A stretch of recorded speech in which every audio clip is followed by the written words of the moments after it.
Allez, bonjour à tous, vous pouvez respirer à fond, c'est Grand Air, le magazine de la montagne et des sports de pleine nature de Télé Grenoble. Aujourd'hui, on va partir en expé au Kirghizistan, et oui, avec deux freeriders professionnels sur ce plateau. À ma droite, Thomas Delfino. Bonjour Thomas. Bonjour Thibaut. Snowboarder grenoblois, ce qui ne gâche rien. Voilà. Bienvenue.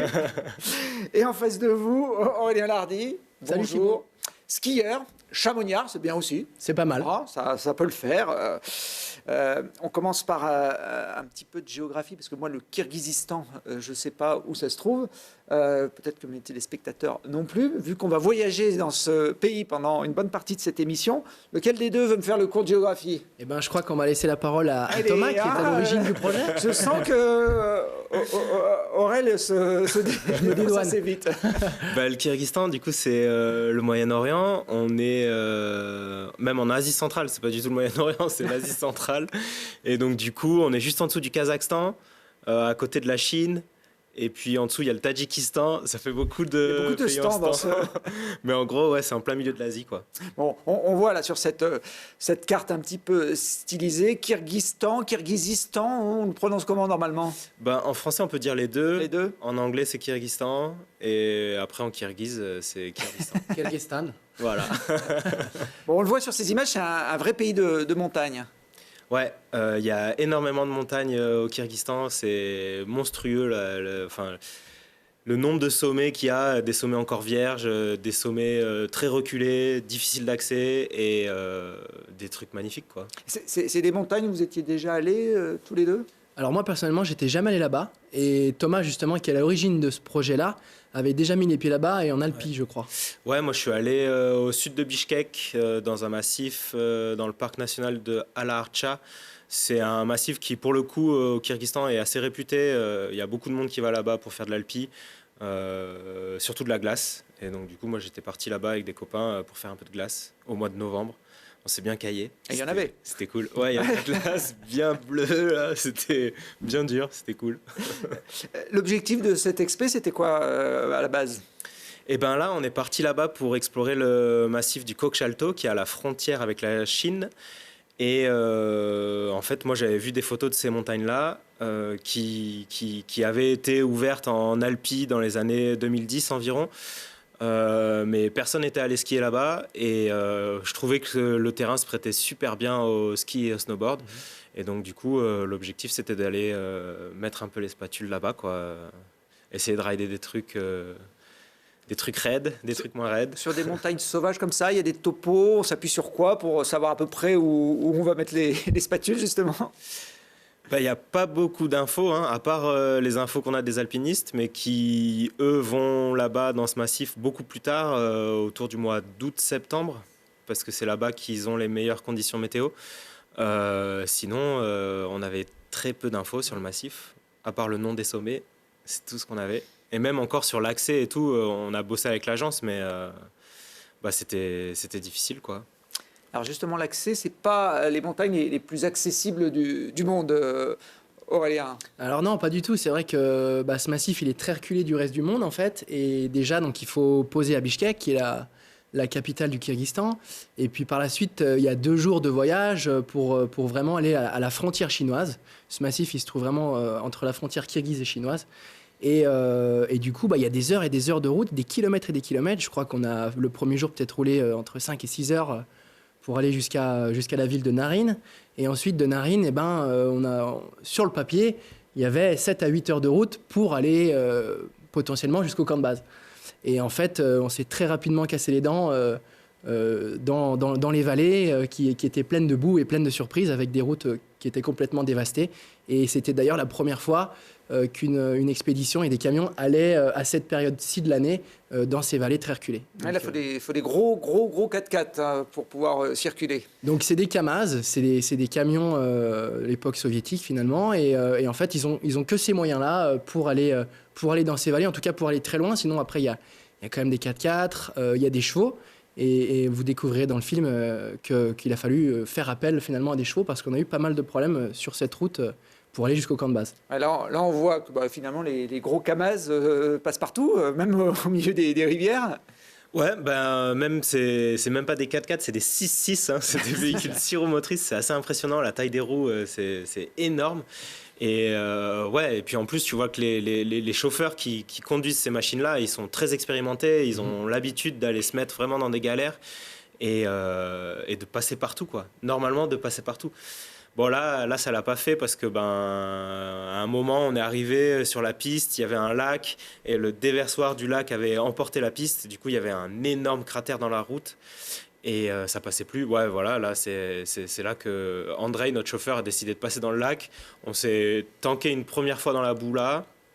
Mais ça, c'est rien par rapport à ce qui s'est passé après, quoi. Parce que du coup, on a décidé de sortir de la piste. Mais en fait, ça passe pas en dehors de la piste. C'est des terrains qui sont très humides, avec des grosses poches de boue. Et bah, une fois que tu es dedans, voilà, là, on voit à l'image. Quand tu t'essayes de passer dans la boue, ça marche plus, quoi. Alors, ça fait des petites collines comme ça, donc tant que tu restes sur les petites crêtes, sur l'herbe, ça passe très bien. Mais à un moment, tu es obligé de passer dans la boue et ça passe plus. Vous allez chercher de la neige, vous trouvez de la boue. Qu'est-ce qui s'est passé une fois que le camion peut plus rouler? Et ben alors là, à partir de là, il a fallu trouver des solutions parce qu'effectivement, on était tous encore très très motivés et c'est pas ça qui allait nous arrêter. Donc pour la petite anecdote, il y a un second camion qui est venu nous rejoindre le lendemain. Donc on a dû attendre déjà 24 heures où on a posé un camp à cet endroit où il y avait le camion, le premier qui était complètement embourbé. Et donc le second camion arrive et aussitôt arrivé, aussitôt le second camion s'est embourbé à son tour. Complètement. Donc là on s'est retrouvé vraiment à devoir se poser les bonnes questions, à réfléchir différemment et de toute façon il fallait sortir ces camions et nous on était encore à quasiment 40 km. On était à 40 km du camp de base prévu. Alors on était à 40 km de là où on s'est posé, mais on était à 80 de là où on aurait aimé aller en fait. Ouais, voilà, donc c'est juste, c'est lunaire, c'est hyper loin. Et en plus, il y avait la météo qui était très capricieuse. Où en fait, dans une journée, on avait 4 saisons, c'est-à-dire qu'il faisait très chaud, ensuite il neigeait énormément, il y avait un vent terrible. Et il a fallu jouer avec les éléments et tout ça pour aller essayer de négocier et d'aller trouver un autre moyen d'avancer. Et pour ça, il a fallu marcher 6 km de mémoire en arrière. On est sous la pluie, sous la pluie, sous un mauvais temps, vraiment une météo terrible, où on est allé à un point militaire, en fait, à l'entrée finalement de ces vallées, il y a des points militaires, parce qu'on est une fois de plus aux frontières chinoises, donc ils gardent un œil les uns sur les autres, etc. C'est quand même assez compliqué de rentrer dans ces vallées, donc il a fallu aller à ce point militaire, où là on est allé à 3 de mémoire avec Thomas et Jean-Yves Fredrickson, Blutch, qui était le guide de l'expédition, un des guides avec Elias Milleriou. Et là, notre Thomas National a dû seul aller négocier avec nos amis kirghizes militaires et nous on n'avait pas le droit de rentrer dans... C'est le chef d'expé qui a eu l'honneur de... Exactement. Bah, l'honneur, je sais pas, mais en fait c'était... En tout cas, il a eu la galère de devoir négocier voilà, avec des paquets de clopes plein les poches pour leur offrir et essayer de négocier au mieux possible des chevaux. Ouais, en fait, quand on s'est présenté... parle kirghize alors. Non, bah, j'avais quelques mots de russe, tu vois, quelques phrases apprises en russe pour essayer de négocier, mais donc du coup, il parle aussi russe, il parle pas que kirghize, mais il parle pas du tout anglais. Et en fait, quand on est arrivé devant le checkpoint, là, donc les grilles étaient fermées, donc là, il y a un premier garde qui arrive avec un chien, je crois, il était... Puis là, il nous dit non, vous rentrez pas, les gars, c'est mort. Il y en a qu'un seul qui a le droit de rentrer. Alors qu'il pleuvait, quoi. Et on était transit froid. Et... Donc, bah, voilà, moi, j'ai eu la chance de rentrer dans le checkpoint, dans la cabane militaire. Et ils sont allés réveiller le chef qui faisait la sieste. Donc, pas top, ça. Et pour essayer de négocier avec lui. Et donc, en fait, on a réussi à dégoter 5 chevaux, les 5 chevaux qu'ils avaient, pour faire leur ronde autour de la frontière. Et donc du coup, le lendemain, ils sont venus avec leurs chevaux. On les a chargés à bloc de matériel, tout ce qu'on pouvait mettre sur les chevaux, les skis, les tentes. Voilà, essayer vraiment de charger les chevaux au max pour avancer le plus loin possible. Et donc là, on est parti avec Jean-Yves sur les chevaux, avec les militaires qui nous accompagnaient. Et le reste de l'équipe est parti à pied, parce qu'il n'y avait pas assez de chevaux pour tout le monde et pour le matériel. Et donc, nous, on est parti avec les chevaux pour essayer de trouver un endroit où est-ce qu'on allait s'arrêter, quoi. Parce qu'on ne pouvait pas laisser partir les militaires tout seuls avec notre matos sans savoir où est-ce qu'ils allaient aller. Même si on a globalement suivi la piste, voilà, fallait leur dire à un moment, on s'arrête là. Et donc là, on a fait une journée entière de cheval, pendant que les autres, ils ont mis 2 jours en rando à nous rejoindre. Ah, ça, vous appelez ça de la rando, Thomas. Ouais. Les rivières nous ont posé pas mal de problèmes. Et en plus, vu que c'est un climat très continental, il fait froid la nuit, mais la journée, il peut faire très chaud dès que le soleil sort. Et en fait, les rivières gonflent. Et donc, du coup, pour passer les rivières l'après-midi, c'est vraiment l'enfer. Ça a été très problématique tout au long de l'expé. Parce qu'une fois qu'on était au camp de base, une fois qu'on a posé le camp de base, il fallait qu'on traverse une rivière pour aller jusque dans les montagnes. Et à chaque fois, c'était la question de savoir si, quand on rentre, est-ce qu'on allait pouvoir traverser la rivière, quoi. Et des fois, c'était assez chaud quand même. Hein. Et puis c'est vrai que finalement, quand on avait fait nos journées en montagne, souvent c'est dur, t'as froid, physiquement c'est difficile. Et puis en fait, quand tu rentres, t'as qu'une envie, c'est d'être dans ta tente. T'as pas envie de mettre un point intermédiaire pour dormir dedans, l'autre côté de la rivière. Donc finalement, je crois qu'on a toujours traversé la rivière, même quand elle était gonflée, quitte à en avoir jusqu'au ventre quasiment, quoi. Ouais, et puis avec le courant, franchement, c'était chaud, hein, des fois. Ouais, il fallait vraiment se réveiller. Et puis, c'est vrai qu'au début, là, les images qu'on a vues, quand on traverse, ces images, on nous voit traverser les rivières, vu que tout n'avait pas fondu, sur les rivières, il y avait encore de la glace, finalement, et cette banquise. Et puis, il y avait le risque, il y a eu de grands sujets, de grandes discussions, même des engueulades, à se dire, à quel point on est prêt à mettre la barre d'engagement. Donc pour nous qui étions là pour vraiment skier, on avait notre rêve et nos envies qui étaient à portée de main finalement, seulement 24 heures de marche, où on pouvait vraiment y aller. Et en fait après, il y a une équipe avec nous, il y avait des caméramans, il y avait des photographes. Et puis là, l'engagement n'est pas le même parce qu'ils ont peut-être moins cette flamme qui nous anime de traverser. Et puis finalement pour certains, pour nous en l'occurrence, c'est un plaisir et c'est hyper marrant pour nous de pouvoir traverser des rivières comme ça et de devoir répondre à des problèmes de ce genre. Donc il a fallu jouer avec ça et c'est vrai que peu importe le niveau d'eau, on s'est toujours amusé à traverser, parfois avec des cordes ou non, mais voilà, on a toujours réussi à passer en tout cas. Parce que dès le début, il y avait un projet de film autour de cette expédition, donc il y avait aussi ça à avoir en ligne de mire. Ouais, dès le début, on a décidé de bosser avec Guillaume Broust, le réal du film du coup, et on a créé toute une histoire pour partir là-bas. Et donc on savait qu'on allait faire un film, on savait quel sujet on allait aborder pendant le film et tout ça. Et donc du coup, ce que disait Aurel est vrai, c'est que on n'est pas tout seul, on n'est pas juste des athlètes dans la montagne. On a avec nous toute une équipe de prod avec les moyens qu'il faut pour faire un super film derrière. Donc tout le matos, les caméras, les trépieds, les panneaux solaires, les batteries pour tout charger, plus la nourriture pour tout le monde, ça fait vite énormément de matériel, quoi. Donc, J'imagine que le bourbier, c'était pas prévu dans le scénario initial du film. Mais c'est la magie des expés, il n'y a rien qui se passe comme prévu. Donc faut toujours s'adapter. Moi, c'est ce que j'adore quand je pars en expé. Je sais que de toute façon, il va y avoir des galères et il va falloir les gérer, donc c'est cool. Bon, là, il y a eu quelques kilomètres de marche en plus, avec des gros sacs. J'ai l'impression, Aurélia, que marcher avec un gros sac, c'est pas vraiment votre truc. Alors, effectivement, au début, c'était pas mon truc. C'était la première fois que finalement, je partais dans une expé où il fallait partir en autonomie, porter des sacs, etc. Ça, c'est vous, là. Alors ça, c'est Thomas, ça. Ah, ça, c'est Thomas. Ouais. Ça, c'est mon ami Thomas. Ouais, moi, j'adore. Qui, lui, avait déjà l'habitude. Et moi, c'était la première fois que je partais dans une expédition, dans un voyage, sous forme d'autonomie, sous forme exploratoire.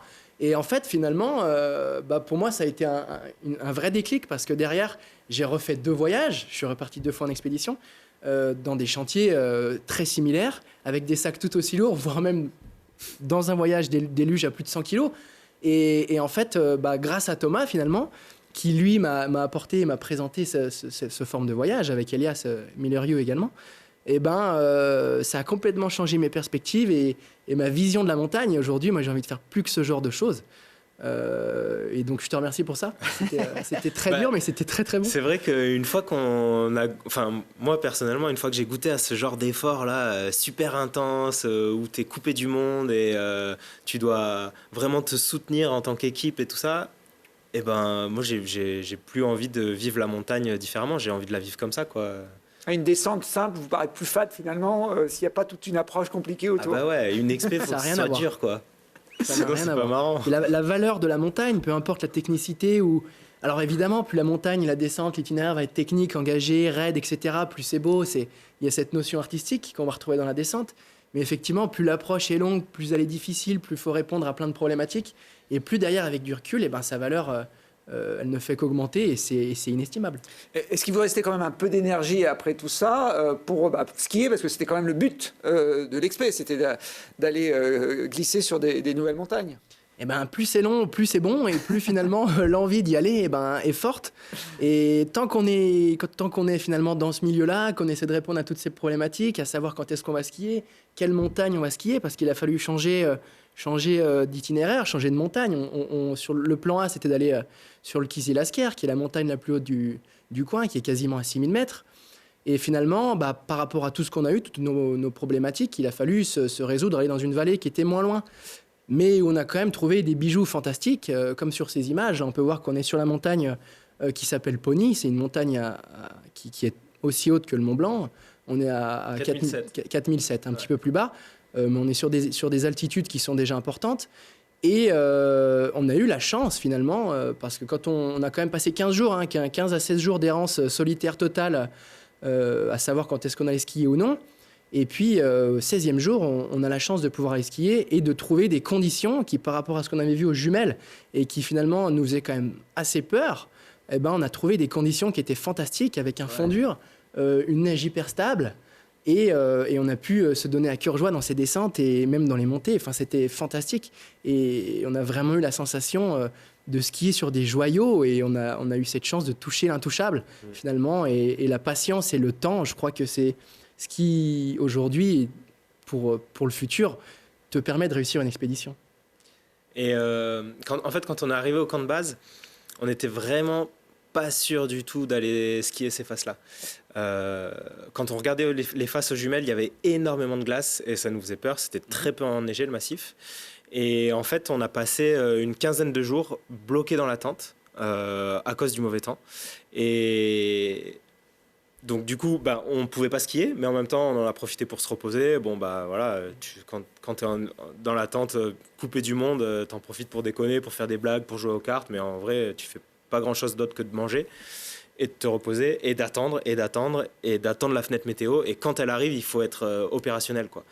Mais en voyant les faces qui étaient pleines de glace, on stressait vraiment de savoir est-ce qu'on va pouvoir aller rider, quoi. Et en fait, on a eu énormément de chance. On était pile au bon moment. On voit les conditions de neige dans Pony et dans le reste des faces qu'on a pu rider. C'était excellent, quoi. C'était de la super neige de qualité premium, quoi. De la grosse poudre, franchement. C'est Aurélien qui profite de ces conditions de neige. Et c'est vrai que quand on a des conditions telles que celle-ci, on a le plaisir, peu importe. Et puis en plus, on avait une équipe, une superbe équipe avec qui une vraie amitié est née, une vraie amitié a été créée, la confiance. Et du coup, ça nous permet, nous, skieurs, athlètes, finalement de pouvoir se donner à 100% et à cœur joie et de profiter à 1000% de ces descentes, 1000% de ces itinéraires, même de la montée et des sommets, et de se prendre dans les bras et de se dire à quel point on a de la chance de pouvoir vivre ça et à quel point, c'est bête, mais à quel point on s'aime les uns les autres et c'est ce qui ressort le plus et vraiment c'est fantastique, on a une chance incroyable. Vous étiez accompagné, on les a vus bouche bée devant la vitesse de votre descente par deux guides de haute montagne de renom, notamment Elias Mihiro qui a obtenu un piolet d'or il y a quelques années, qui vous avait déjà accompagné dans d'autres aventures, Thomas. Ouais, avec Elias, on a fait Zabardast en 2018 et puis on est parti au Logan ensuite en 2019. Voilà, c'est un très bon copain d'Aurel aussi maintenant. Ils ont fait des belles choses ensemble aussi. Et d'avoir Elias et Jean-Yves Frederiksen avec nous, c'était super, quoi. C'est des amis, c'est des vrais amis avec qui on vit des choses extraordinaires. Je sais que je vis rien de pareil avec n'importe qui d'autre. Enfin, tu vois, c'est notre petite communauté de la montagne et des expés, là, on arrive à vivre des choses qui sont tellement extrêmes, avec des émotions tellement fortes, que c'est des amis pour la vie. Même si tu passes au final pas beaucoup de temps avec eux, tu sais que c'est des moments inoubliables, quoi. Là, cette descente-là, avec Aurel et Léa et Jean-Yves et Elias, ça restera gravé dans ma mémoire toute la vie. Ça ne sera pas que gravé dans la mémoire, puisque le film est sorti, ça s'appelle Chronoception. Guillaume Brousse, malgré tous ses aléas, est arrivé à faire un superbe film avec une mise en musique assez particulière de cette aventure. Ouais, la musique est un gros point fort du film, je pense. Il a beaucoup travaillé avec des artistes locaux. En fait, à la fin de l'expé, on a pris une semaine pour aller enregistrer des musiciens et des chanteurs. Et donc, Guillaume est rentré en France avec toutes ces images et tous ces sons capturés. Et il a travaillé la bande-son avec d'autres artistes ici en France. Et ce qui donne quelque chose de très folklorique, en fait. Mais Et ça fonctionne, en tout cas. Ouais, ça ça fonctionne parce qu'on est aux couleurs du pays où se déroule ce voyage. Et la musique ouvre une dimension supplémentaire au film Chronoception. Depuis cette aventure, vous êtes chacun reparti dans des expés, dans des continents différents. Aurélien est parti en Patagonie, skier une rampe de neige au milieu d'un big wall de Patagonie. Ça aussi, c'est assez original. Ouais, alors là c'est vrai que là, il y a eu quelque chose de quand même assez puissant. Après, chaque voyage est unique et à chaque fois que je reviens d'un voyage ou quelque chose de particulier comme ça, qui est vraiment un rêve, à mes yeux, un rêve d'enfant, et ben c'est toujours, ça reste, à chaque fois que je reviens, c'était la meilleure. et là, en fait, cette année, moi, elle a été très riche en émotions. J'ai eu 2 expéditions, donc celle-ci en Patagonie et une en Alaska. Et là, cette rampe, pour le coup, pour en parler un petit peu plus précisément, elle a été skiée, enfin, c'était une répétition, c'était la première répétition sur l'aiguille Point Snow. C'est vraiment sur cette chaîne montagneuse de Patagonie. On la voit là, cette rampe sur la gauche. Là. Donc en fait, juste à droite, il y a le fameux Fitzroy. Et en fait, on a skié avec donc Jules Saucier et Vivian Bruchet, cette rampe qui est suspendue sur cette aiguille Point Snow, qui est un mythe absolu, avec un granit unique dans le monde. Et donc, elle avait été skiée la première fois il y a 11 ans par Andreas Fransson, qui malheureusement a disparu depuis. Et moi, la première fois que c'est vrai que j'ai vu que ces images d'Andreas, ça m'avait vraiment tapé dans l'œil et je m'étais dit, mais waouh, c'est fantastique, c'est le rêve absolu, c'est la descente absolue. Et je m'étais même fait la remarque que si un jour j'avais la chance d'aller skier cette descente, eh ben, j'aurais bouclé la boucle. Et en fait, finalement, aujourd'hui, je suis dans quelque chose où je suis encore en train d'apprendre. J'ai plein de choses à apprendre. J'ai plein de rêves qui maturent. Et c'est fantastique, surtout pour moi, d'avoir pu partager cette descente avec Vivian Bruchet, qui, à mes yeux, a toujours représenté... finalement, il m'a énormément inspiré. C'est un idole, et encore aujourd'hui, il m'inspire toujours et il m'inspirera toujours. Et avec un de mes meilleurs amis que j'ai connu il y a une paire d'années maintenant, parce qu'on était en ski alpin ensemble sur les circuits internationaux. Et c'était un rêve absolu. Et cette descente, c'est la première fois qu'on s'est soutenu de cette façon. C'est la première fois que tu souffles autant, que tu encourages tes compagnons de cordée à la descente. On a rarement vu des inclinaisons aussi importantes et surtout une exposition au vide aussi forte, quoi. On avait vraiment 1000 mètres sous les pieds et on était parfois dans des inclinaisons à 60 degrés.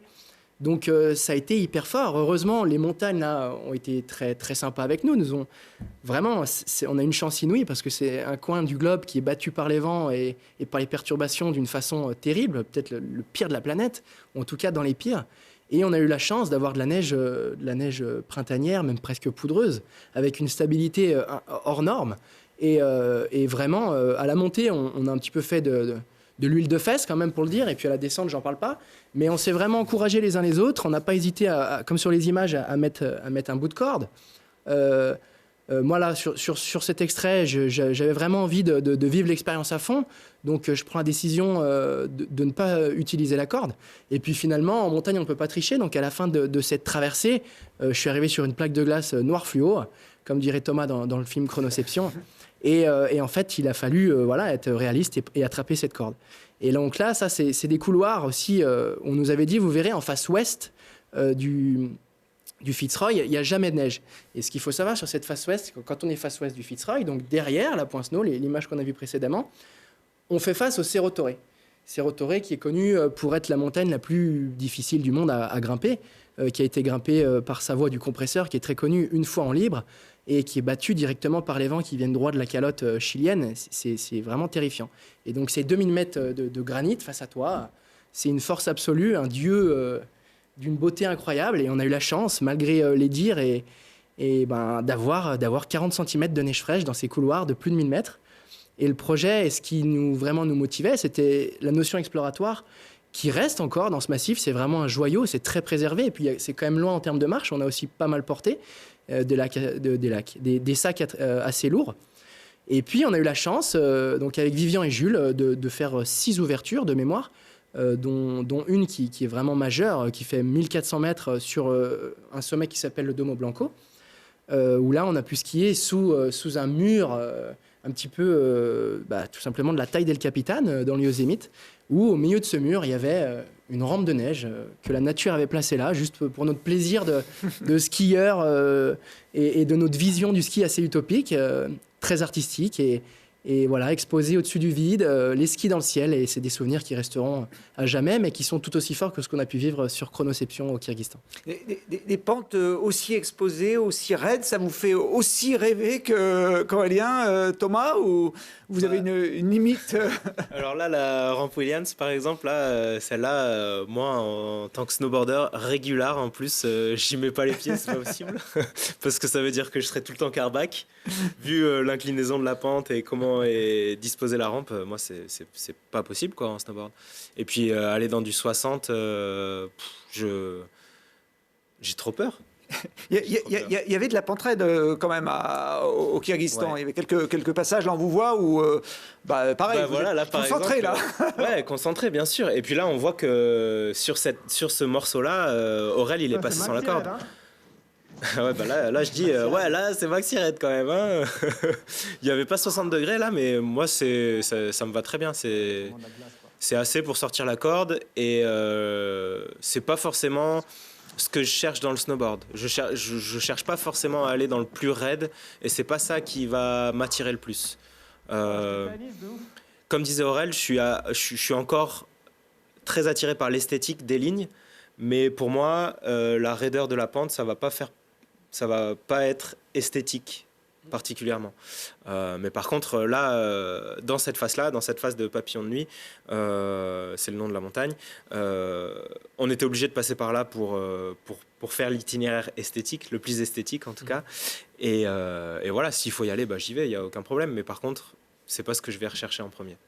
Alors vous parlez d'esthétisme, votre dernier expé est moins engagé sportivement que ce que nous racontait Aurel en Patagonie, puisque vous êtes parti en Afrique, au Maroc, pays de montagne, on l'oublie parfois, mais montagne rude, parfois même austère, hein, l'Atlas marocain. Ouais, en fait, c'est quand même des assez grosses montagnes. Hein. Ça monte à 4000. Alors, il y a beaucoup de gens qui connaissent le Toubkal, 4100 et quelques. Mais nous, on a décidé de partir plus à l'est, dans le massif du Mgoun. Et c'est aussi un 4070. Et donc, on est parti là-bas pour faire une traversée de massif. Donc, la traversée du Mgoun et un peu plus parce que c'était un peu trop court et que je voulais que ça fasse une dizaine de jours. Et donc là, on est face à des paysages qui sont assez fous, quoi. Il y a des contrastes dingues. On est au milieu des cactus et dans le désert et on est là à rider de la neige poudreuse. Alors, pas toujours. C'est pas que de la poudreuse. Mais en tout cas, on a eu énormément de chance. Ça a été une très bonne saison au Maroc l'année dernière. En tout cas, quand nous, on est partis. Et on a pu réaliser la traversée. Rider des faces sud, rider des faces nord en neige poudreuse. Et c'était fantastique de vivre cette aventure sauvage. C'est un massif qui est très sauvage. Alors, le Maroc, c'est beaucoup moins loin que la Patagonie. Pour autant, vous avez mis 4 jours pour y aller. Alors, Ouais. par où vous êtes passé? Eh ben ouais, on a mis 4 jours parce qu'on a décidé de ne pas prendre l'avion pour y aller. Donc on est parti de Grenoble en train avec Cody Cirillo et Mathieu Tuft. D'ailleurs, Mathieu était le photographe aussi sur l'expé d'Aurel. Et donc du coup, on est parti en train de Grenoble jusqu'à Sète où on est monté dans un bateau, dans un ferry pour rejoindre Tanger. Et puis ensuite de Tanger, donc là on voit les images au port de Sète. Donc c'est assez marrant quand même de se balader dans les rues de Sète avec un gros board bag, nos gros sacs à dos. Les gens ils se demandent un peu ce qu'on fait. Et puis quand on monte sur le bateau, pareil, il y a plein de vieux Marocains qui embarquent et de gens qui partent là-bas pour faire du rallye automobile. Il y avait un rallye en même temps que quand on y était. Donc c'était assez marrant de discuter avec les gens sur le bateau. De ce que nous on allait faire et de ce que eux allaient faire. Eux allaient traverser le désert en 4x4, nous on partait faire du ski et du snowboard pour traverser un massif. Et puis après, une fois arrivé à Tanger, donc du coup on reprend le train pour aller jusqu'à Marrakech. Donc Voilà, en tout, ça fait 4 jours. Au pied de ces montagnes de l'Atlas. J'imagine que c'est moins fréquenté, notamment par les skieurs de randonnée, que nos Alpes ici. Eh ben, je pense qu'il y a quand même pas mal de skieurs qui vont dans le Toubkal. Après, pour ce qui est du massif du Mgoun, nous, on a croisé sur 10 jours 2 personnes en ski au tout début. C'était un Marocain et son guide. Voilà, mais sinon, on est tout seul dans la montagne en fait. Là, il y a vraiment personne qui se balade là-bas. Et encore une fois, on est privilégié de pouvoir aller dans des environnements comme ça, à ski et à snowboard, pour pouvoir parcourir la montagne. Moi, c'est ce que j'adore, quoi, me retrouver dans des environnements sauvages comme ça. Et alors là, il y avait un enjeu un petit peu plus technique, c'est que on faisait une traversée, donc du coup on montait par un côté, on descendait de l'autre, et comme finalement au Coq-Chalteau, j'avais très peu d'informations sur ce qu'il y avait comme itinéraire, et donc des fois on se retrouvait à plonger dans les faces, dans des couloirs sans savoir si ça passe, donc c'était assez spécial comme sentiment. En tout cas, on vous voit skier en Afrique. Alors, donc ça, c'est le premier jour. C'est sur le mont Azurki. C'est la première montagne qu'on a gravie. Et ensuite, donc on a fait une première descente juste parce qu'on avait le temps en face nord. Et après, on est remonté pour passer en face sud. Et là, dropper dans les couloirs pour rejoindre ensuite les villages. Fallait bien flécher aussi les lambeaux de neige pour skier le plus longtemps possible. Ouais, mais c'est aussi ce qui rend la traversée spéciale, c'est que on essaye de descendre le plus loin possible à skier et à snowboard, et après on sait qu'on va marcher de toute façon. Donc là, on essaye d'exploiter au maximum les langues de neige pour essayer de marcher le moins possible. Mais c'était super fun, quoi. Les habitants de ces villages, ils sont habitués à avoir des accoutrements comme ça débarquer chez eux. Et bien là, en plus, vu qu'on n'arrivait pas par la route, il n'y a personne qui annonçait notre arrivée. Et donc on se retrouvait dans des villages assez isolés, dans des vallées complètement perdues. Et c'était assez marrant de voir tous les enfants qui nous couraient dessus et qui se demandaient ce qu'on faisait là, quoi. Donc après, il y a quand même la barrière de la langue. C'était pas évident de communiquer, mais c'était quand même une super expérience de partager ça avec les locaux. Fallait essayer le kirghize. Peut-être marcher. J'ai essayé un peu d'apprendre l'arabe, mais il m'en reste pas beaucoup des mots que j'ai appris. Ça fera aussi l'objet d'un film. Il y a, je crois, une idée d'une série aussi sur ce type de traversée. Donc du coup, le premier épisode sera sur le Maroc. Et donc la série, le thème de la série, c'est d'aller faire des traversées sauvages dans des lieux accessibles en transport bas carbone pour parler des problèmes environnementaux locaux avec des acteurs locaux. Et donc là, en fait, on est parti avec Bokeh Productions, une boîte de prod grenobloise, pour faire ce premier épisode au Maroc, pour faire la traversée du Mgoun et pour parler. Donc en fait, on était dans une vallée qui s'appelle la vallée heureuse, la vallée des Aïd Bougmez, où c'est une vallée d'agriculteurs, où il y a énormément de cultures, d'arbres, de pommiers, de noyers, et ils font pousser aussi beaucoup de légumes. Et donc il y a tout un système d'irrigation qui est mis en place ancestral et qui est encore utilisé aujourd'hui. Et donc en fait, on est allé rencontrer ces agriculteurs pour voir comment est-ce qu'ils faisaient avec l'eau et pour parler de l'eau et en fait se rendre compte que leur réserve d'eau, c'est la neige qui tombe l'hiver dans les montagnes. Et donc là, les gens étaient super contents parce que c'était un bon hiver avec beaucoup de neige et ils savaient qu'ils allaient pouvoir avoir de l'eau pour leur culture pour l'été dernier. Et donc du coup, c'était super d'échanger et de voir les pratiques qui sont mises en place là-bas. Alors, je ne sais pas si l'Alaska est accessible bas carbone depuis Grenoble, j'en suis pas sûr, mais en tout cas, en termes de traversée sauvage, c'est un beau terrain de jeu aussi, Aurélien. Vous n'allez pas me contredire, puisque vous l'avez faite, cette traversée du nord de l'Amérique du Nord, il y a quelques mois, c'est ça? Oui, tout à fait. Alors, on est parti 2 mois, on est parti mois de mai et juin. Alors, effectivement, on avait pris des packrafts avec nous, mais on les a pas gonflés sur les côtes françaises pour traverser. Vous auriez pu traverser l'Atlantique en packraft, là, ça c'était un vrai défi. On l'a pas fait, c'est vrai qu'on l'a pas fait, on a été petits joueurs. Mais du coup, effectivement, on est parti en Alaska, donc avec Elias Miller-Hugh, que j'avais rencontré l'année précédente avec Thomas. Thomas étant devenu jeune papa, il nous a bien sûr pas accompagnés. Et j'étais également avec Alexandre Marchessault et Christophe Trécou. Et donc là, le plan qui est sorti tout droit de l'imaginaire de Alexandre Marchessault, qui est complètement fou. Moi, j'avais plus cet aspect vraiment ski. J'avais vraiment envie d'aller chercher quelque chose, une performance à ski, à la descente. C'est ce qui me motivait le plus jusqu'à maintenant. Et bon, maintenant, j'évolue, je mature et j'ai envie d'autre chose, tout doucement. Et donc, on a traversé, on a fait la tentative et la réussite de la première traversée en autonomie complète du parc du Denali, donc de nord en sud, jusqu'à retourner à la ville d'Anchorage. Donc, ça représente 500 km parcourus en 50 jours et il y a 200 km de rivière. Et tout ça en passant par les deux plus hauts sommets du massif, qui était le Denali, le plus haut sommet d'Amérique du Nord, qui est à 6002, je crois, et le mont Foraker. Et donc ces montagnes, ça déjà, enfin moi j'étais jamais allé dans ce massif-là. J'avais vu des images de leur film précédent où ils avaient fait le Mont Logan. Le Mont Logan, tout à fait. Et là déjà j'avais pris conscience et j'avais halluciné en voyant la taille de ces montagnes. Et depuis, c'est vrai que je rêve jour et nuit d'Alaska parce que ce sont les plus grosses montagnes de la planète. Alors, donc, elles se méritent, ces montagnes, hein, parce que l'accès, comme vous l'avez dit, est compliqué. Il faut vivre un peu à la mode des trappeurs pendant quelques jours. Ouais, complètement. C'est vraiment un retour aux trappeurs et aux origines un petit peu de l'alpinisme. Et c'est ça qui était fantastique. Et donc ça, c'est la dernière partie du voyage. On était peut-être au 35e jour. Il en restait encore 15.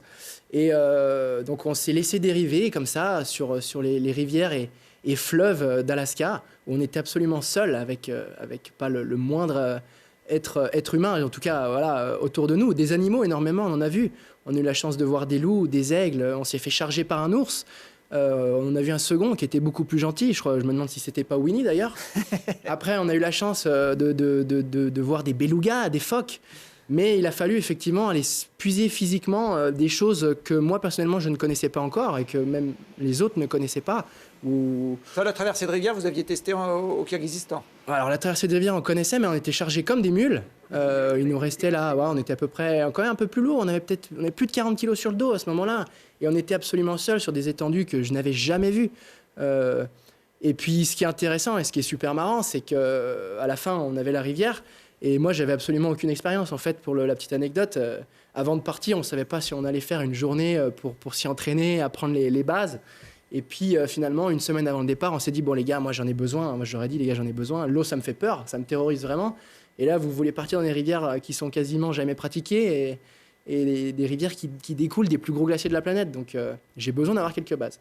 Et quand on est allé faire notre première journée du côté de Marzine avec un moniteur, et ben le premier rapide venu, je me mets sur le toit direct. Normal. Voilà, normal. Mais malheureusement, moi, c'est vrai que c'est un truc qui me fait peur. Et là, je me dis, dans quoi je m'embarque?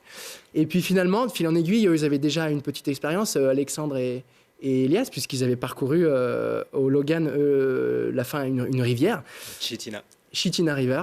Et donc, on s'est retrouvés dans quelque chose de fantastique. Mais donc, du jour 1 au jour 50, il nous a fallu porter toute notre nourriture, tous nos vêtements et nos packrafts, nos pagaies pour les 6 derniers jours de rivière qui nous ont menés jusqu'à l'océan. Et à l'océan, on a encore eu pas mal de soucis avec des marées qui sont gigantesques. Quand l'eau se retire, elle se retire sur 5 à 6 km. On s'est retrouvés complètement coincés sur des bancs de boue, à s'enfoncer jusqu'aux hanches et à marcher des kilomètres et des kilomètres. Mais c'est avec du recul des journées fantastiques et qui sont pour moi très très fortes. Heureusement, il y avait quand même dans cette expédition un terrain sur lequel vous êtes plus habitué, c'est la neige et les montagnes. Ouais, tout à fait. On a eu de la chance d'avoir pas mal de neige. Et en fait, ça a été un hiver très très capricieux, très difficile, comme on peut le voir sur ces images. On a eu énormément de jours vraiment très difficiles, très rudes et très froids, avec beaucoup de vent. C'est un endroit comme la Patagonie qui est énormément battu par les vents. Et il a fallu tirer nos luges, tirer nos poids sur cette neige, mais avec une vue toujours incroyable. Et en fait, on est vraiment revenu à quelque chose de très animal qui, moi, m'a beaucoup touché émotionnellement et qui a changé complètement ma vie, en fait, parce que c'est quelque chose de tellement intense, tellement fort.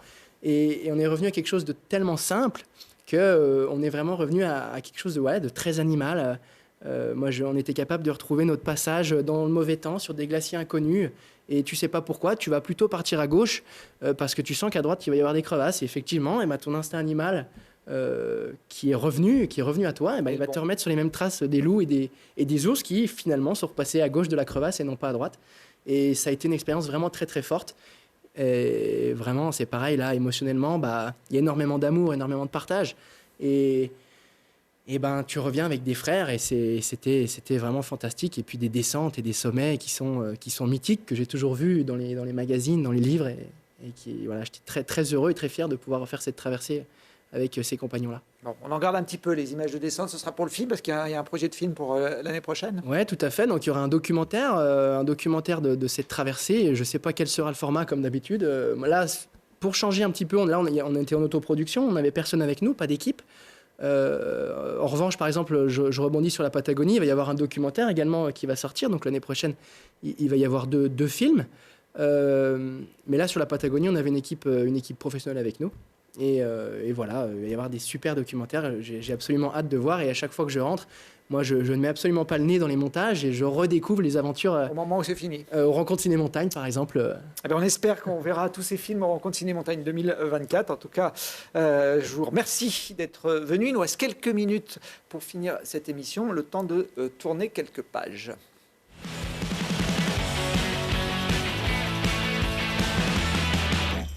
Avec les dernières parutions du moment, j'ai pioché dans la bibliothèque de Télé-Grenoble et notamment ce livre qui devrait vous parler. Mais pour skier, j'imagine que le qualificatif peut correspondre à vous deux, ou pour surfer en ce qui concerne Thomas. Sauf que si vous faites attention au titre, né, c'est N-E-E. Donc ce sont des skieuses qui sont mises à l'honneur dans ce livre de Lucie Paltz. On retrouve toutes les grandes figures du ski, que ce soit du ski alpin traditionnel, du ski freeride, du ski de pentraide. Vous reconnaîtrez notamment Perrine Lafont, la championne du monde de ski de boss, ou une grenobloise que vous connaissez bien aussi tous les deux. Elle s'appelle Colline Balébaz. Elle était spécialiste de ski freestyle. Elle s'est mise maintenant au freeride et je crois que les experts lui plaisent aussi, Colline. Colline, tu as fait un petit bout de voyage avec elle. On est venu sur ce plateau d'ailleurs pour parler de Homeline, un voyage d'une quinzaine de jours de mémoire dans le Beaufortin. Et effectivement, je crois qu'elle a été piquée. Mais quand on part dans ce genre de voyage, après on est complètement piqué, on ne peut plus faire autre chose, je crois. C'était pendant le confinement, si je me souviens bien, pendant la période Covid, où on ne pouvait pas partir bien loin et vous aviez trouvé un petit camp de base bien sympathique dans les montagnes du Beaufortin. Un livre écrit par un chamoniard maintenant. Alors, ce n'est pas de la glisse, c'est de l'escalade. C'est le champion du monde d'escalade, Romain Desgranges, qui signe ce livre. So cool la grimpe, c'est le guide d'escalade pour les jeunes de 9 à 12 ans. Graphisme façon manga, plateau de jeu et quiz. C'est un peu l'esprit cahier de vacances avec les conseils d'un vrai professionnel pour devenir un grimpeur avant d'être un champion. C'est des illustrations de Flore Baudelin qui avait déjà réalisé une bande dessinée sur Romain Desgranges il y a quelques années. C'est aux éditions Paulsen Jeunesse, les éditions Guérin. Voilà, et puis je fais un dernier petit clin d'œil à Montagne-en-Seine. Je pense que vous connaissez ce festival, les films dans lesquels Thomas a joué sont passés dans ce festival Montagne-en-Seine, qui est une émanation des rencontres Ciné-Montagne. Ils se sont inspirés du concept à Grenoble pour le développer dans différentes villes de France. Les rencontres en sont à leur 25e édition. Montagne-en-Seine fête ses 10 ans et les éditions Glénat lui consacrent un livre avec les meilleurs acteurs, les meilleurs films qui ont été présents au cours de ces 10 années de festival. Voilà, je ne sais pas s'il y a Zabardast, par exemple, qui a été... Je ne sais pas s'il y a Zabardast, mais il y a notre voyage au Mont Logan avec Elias, justement, qu'on a fait, avec Elias et Alex Marchesso, qui sont partis avec Aurel au Denali. Et oui, les expéditions se croisent et se décroisent, mais le monde de la montagne est finalement assez petit. Merci en tout cas d'être venus tous les deux sur ce plateau. Je pense qu'on se retrouvera assez rapidement pour débriefer vos projets une fois que les films auront pris forme. Et puis nous, on se retrouve pour d'autres aventures très rapidement dans Grand Air.